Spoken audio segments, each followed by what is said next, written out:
Welcome back to the Junk Room, everybody. It's me, the Junkman. We're here to talk about something different this time. We're going to talk about my personal top 10 favorite movies of the 90s. You remember the 90s, right? Man, it's the 90s. It's hammer time. Well, before we start talking about the 90s, again, if you want to support this channel, head over to Patreon. And I want to thank all my supporters. Because of you, I'll order some lights for this place. That's right. So in the next couple of weeks, when you watch these videos, it won't be so dark. We'll be able to light up all these toys. You might see something back here that you didn't even know I had. So I want to thank you again. If you want to support the channel, go to Patreon or head over to StarWarsJunk.net and buy some very cool t-shirts.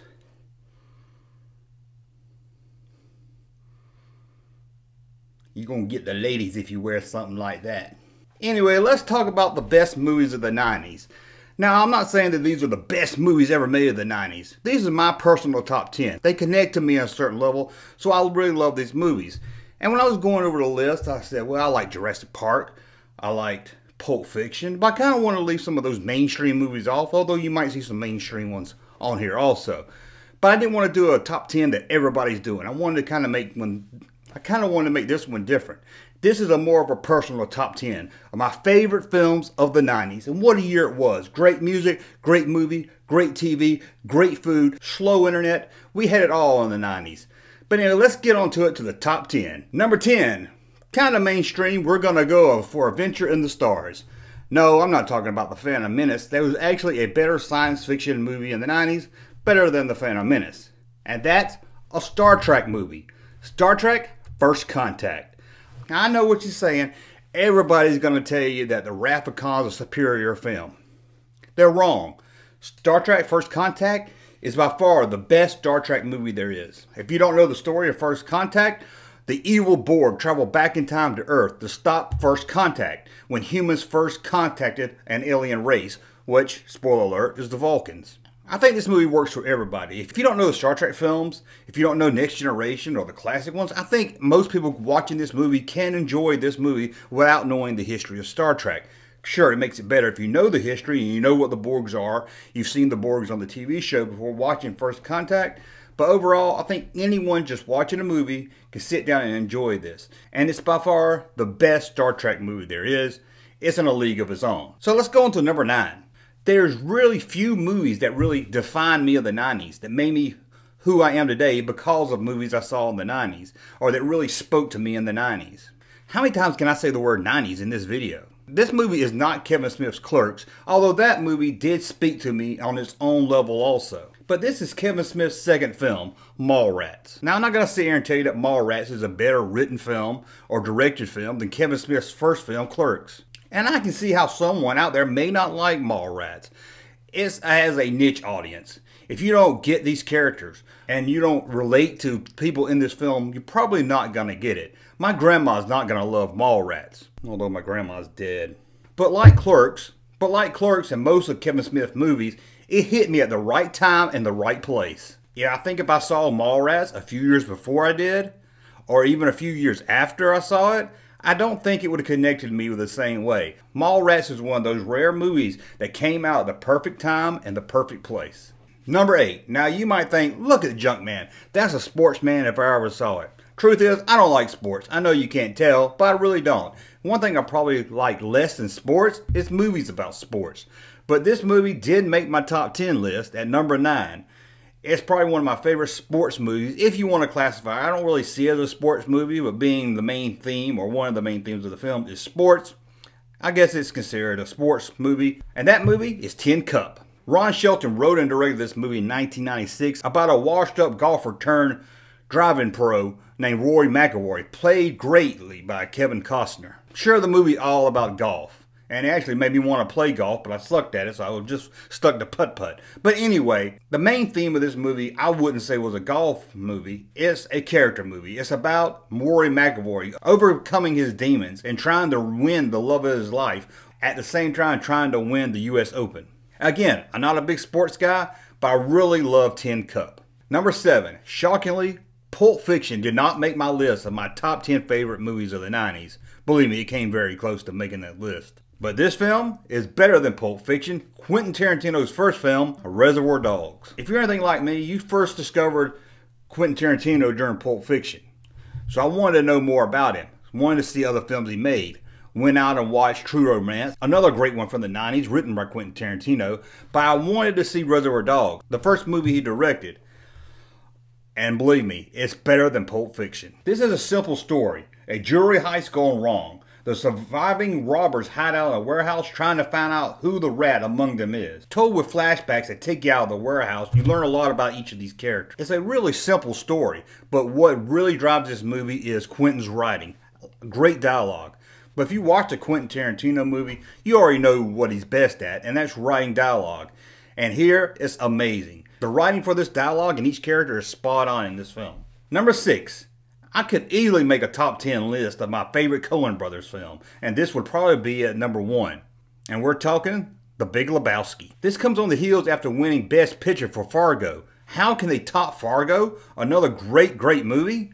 Well, to me, they knocked it out of the park, made a film even better than Fargo. Jeff Bridges is cast perfectly as the dude, who is mistaken for a millionaire by the name Lebowski. The dude is then hired by the Big Lebowski to drop off ransom money after the Big Lebowski's wife is kidnapped. Like Quentin Tarantino's Reservoir Dogs, the dialogue in this movie is spot on. Writing is at its best. Jeff Bridges, who was already probably 20 years into filmmaking, shines as one of his best characters he's ever brought to life. Everybody loves the dude. Yeah, well, you know, that's just like your opinion, man. Start off the top 5 with another Quentin Tarantino. And again, that's not Pulp Fiction. And this is by far Quentin Tarantino's best movie. Jackie Brown. Now, I say this is Quentin Tarantino's best film, and I don't think he's made a bad film yet. I loved every one of his movies, but to me, his best is Jackie Brown. The movie is about a middle-aged woman working for a third-rate airline when she finds herself in the middle of a conflict between a creepy, scary drug dealer, played excellent by Samuel L. Jackson, and the FBI. Jackie comes up with her own plan to con both of them and walk away with the money. Every actor in this movie, every character in this movie is spot on. And the writing, again, is top-notch. I mean, we come to expect that from Quentin Tarantino, but this is probably his best writing there is. Sadly, I'll be honest with you, at the time of this movie's release, I went to see it, thought it was okay, but I was still in that Reservoir Dogs Pulp Fiction frame where I just loved those movies so much. And it took me a few years later to really appreciate Jackie Brown. And to me, out of all of his movies I love, this is the one I can watch over and over. And every time I watch this movie, it seems like I'm learning something new about the characters, the story, or whatever. Number 4. We talked about Quentin Tarantino's best movie, so let's talk about Luc Besson's best movie. And sadly, he hasn't been able for me to recapture the greatness as he did with Leon, the Professional. The film stars Jean Reno as a professional assassin who saves the life of a 12-year-old girl, Matilda, played outstanding by Natalie Portman in her first film role. Leon takes Matilda under his wing and teaches her the art of being an assassin. The two bond an unusual relationship that bounds the two together.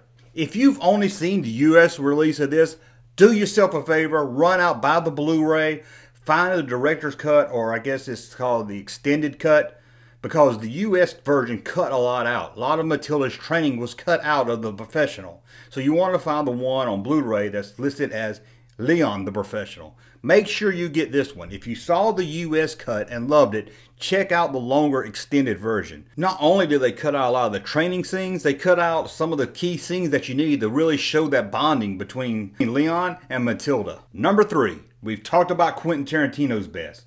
We talked about Luc Besson's best. We talked about the Coen brothers' best. So let's talk about Kevin Smith's best, Chasing Amy. Like Mallrats, this movie hit me at the right time and the right place where I could really connect with the characters. And this is by far Kevin Smith's best written film. Ben Affleck plays Holden McNeil, a mainstream comic book artist that falls in love with Alyssa, an underground comic book artist. Well written and real acting, this movie could easily have fallen into that predictable, boring, romantic comedy field if it wasn't for the help of Jason Lee as Banky and Kevin Smith's key at writing smart, real dialogue. This movie touches you, speaks to you, and will connect with you on a much deeper level than some of his other films like Mallrats. Down to number 2. This was a hard one not to put at number 1, but I had to put it at number 2. And man, I can't say enough about this film. This is probably the most watched film I watched in the 90s. This is the only movie I rented. Yeah, we rented movies back then. Brought it home, watched it, rewind it, watched it again, and then I went out and bought it, and I think I watched it about every day for 3 years. I love this movie. This is the late Ted Deming's Beautiful Girls. And before I get into the movie, this is by far one of the best movie soundtracks there is. And I don't hear anyone ever talk about the soundtrack of this movie. You can't even find the soundtrack on like iTunes or Spotify. It's sad because this is a really great soundtrack. And if I said a lot about this list, this movie hit me at the right time and the right place. That's how movies usually get you. If they can hit you at that right time, right place. Because I could connect with the main character of this film so much. In fact, when I went back and watched this movie throughout the years, it seems different points of my life I could find myself connecting to different characters. Willie, the main character, I could connect with him before I got married. Kind of, when I watched this movie, I kind of know how he felt. Do I want to get married? Or do I want to, play the single life a little bit longer? And then I got a little older, had kids, I connect with Mo. And it seems like every time I watch this movie, I can find a way to connect with one of the other characters. The movie stars Tim Hutton as Willie Conway, who has returned to his hometown for a high school reunion. This might be the reason he uses to come home, but he's really there because he's at a crossroad in life. Is he ready to marry his girlfriend and grow up? As he comes to terms with his own decision about life, his hometown friends each have their own problems with life and love. And let's talk about Natalie Portman as Marty, our 13-year-old with an old soul. Great written dialogue for Marty, but it's Natalie Portman's performance that really brings this character to life. She is written as the voice of reason for Willie, and Natalie Portman's performance gives it that edge it needs. It's a scene stealer. There's some movies where you watch, even if it's not a main character, there's one character that really pulls you into the movie, that really shines among everyone else. This is an all-star cast. But Natalie Portman, being her second major film of this time, outshines all these other actors in the film. Are you ready? Are you ready for number one? Doesn't it look like I am ready? I am always ready. I have been ready since first call. I am ready. The number one best movie of the 90s, Waterboy. Oh wait, no, it's not Waterboy. The best number one movie of the 90s to me, and it's probably one of my favorite movies of all time, at least probably in the top 5, maybe top 3, Oliver Stone's JFK. The movie tells the story of New Orleans District Attorney Jim Garrison, who discovers there might be more to the assassination of John F. Kennedy than just a lone shooter. Now, I'm not saying this movie is a documentary. I'm just saying this is a really good movie. If you're looking for details about the assassination of John F. Kennedy or a whodunit, get a documentary, buy a book. There's plenty of them out there. This is the first movie I remember seeing and thinking, man, there's some good editing. Usually I don't notice stuff like editing or lights or stuff like that, but this is a really good movie at editing. They're really good at blending these films together. And I'm one that really hates long movies. This movie is over 3 hours long, but it doesn't feel like it. It goes by so fast. You're always on edge. You're always intrigued. Each scene, you're listening closely, because this is one of the movies, if you don't listen, you're going to get lost very soon. And something Oliver Stone did that you would think would maybe take you out of the movie is this is an all-star cast. I mean, it's got Kevin Bacon, Kevin Costner, Jack Lemmon, Tommy Lee Jones, Joe Pesci, and Gary Oldman, and more. You think that all these all-star casts would really suck you out of the movie, but they don't. Even John Candy shows up in here and does a great performance as a lawyer, and you buy into it. You're never taken out of the film. Hey, that's John Candy. This movie is perfectly done on all levels. Again, perfect directing, perfect editing, perfect writing, perfect characters, perfect actors. I can't speak highly enough of this movie. I'm not the big, I haven't seen all of Oliver Stone's films, and I should have, because whenever I talk about my best films of the 80s, talk radio is at the top of the list. Well, that's a look at 10 movies. I don't really know if these are really in an order. I'm just going to say 10 movies that I really like in the 90s. Leave your comments below. Tell me what some 90s movies maybe I forgot about. That's the one thing bad about doing these lists is I'll forget about a movie. As soon as I'm done with this video, one will pop in my head and say, oh, I should have took that out and put this here. So let me know in the comments below what you liked in the 90s. Maybe list some movies you didn't like. And if you think I'm wrong about some of these movies on here, let me know that also. And if there's some movies on here you never heard of or never seen, and please check them out. Let me know what you think about them. And that's about it. Again, support us on Patreon. Check us out, StarWarsJunk.com or ThatJunkman.com. We'll be back very soon with another video. Thank you, sir, for that unsolicited testimony.